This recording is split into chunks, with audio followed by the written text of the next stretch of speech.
Sa malampuson nga anibersaryo ng Ambassador for Christ Global Ministry dito sa Kityan, Gamay, Malungon, Sarangani Province, nagpasalamat sila sa Ginoo sa mga katauhan nga ni apil sa programa.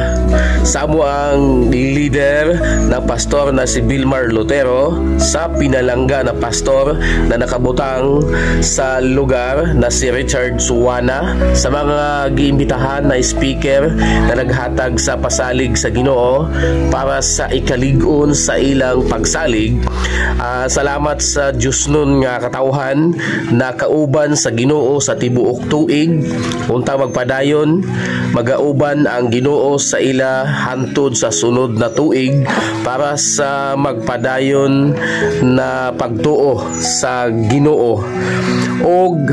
mga matilawan ang mga nag-awas-awas na grasya gikan sa Ginoo. Pagkahuman sa Pizza 15 September karon na tuig,